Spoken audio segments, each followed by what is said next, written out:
Ce qui est toujours très important, c'est de pouvoir bien identifier cette notion de compétence. Les compétences aujourd'hui sont extrêmement larges. On parle aussi bien de compétences savoir-être et relationnelles que les savoir-faire, les hard skills, que même ce qu'on appelle aujourd'hui les math skills.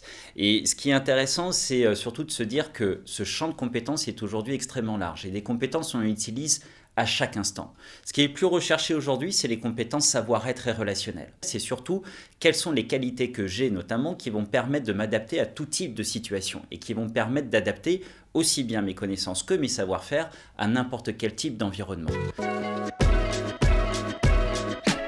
Alors pour identifier ces compétences, il y a plusieurs aspects qu'on peut utiliser. C'est tout d'abord de pouvoir se poser la question qu'est-ce que je sais faire facilement? Ou l'autre aspect qu'on peut se poser quand il y a des personnes qui viennent vers moi, quand ils me demandent un service, généralement c'est sur quel sujet? Et donc là ça permet d'identifier assez rapidement là où je peux être bon ou là où en tout cas je peux être reconnu. Ensuite c'est de pouvoir se poser la question, avec cette expérience trouvée, quelle opportunité, avec cette compétence-là, je peux amener au sein de la structure.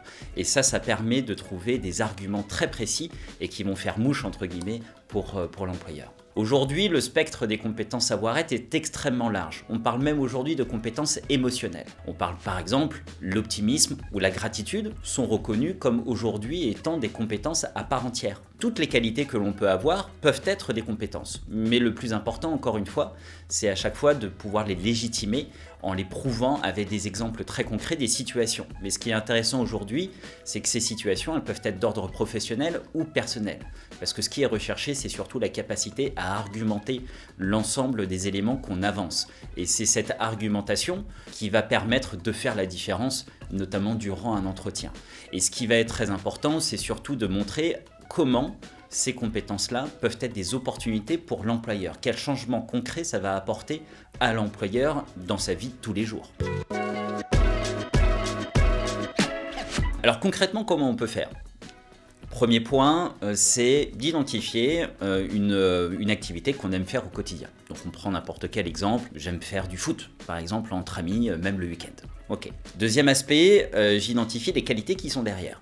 Donc, par exemple, si j'aime faire du foot tous les week-ends avec mes amis, pourquoi? Parce que j'aime échanger avec d'autres personnes, de pouvoir guider les uns et les autres parce que je suis capitaine de mon équipe.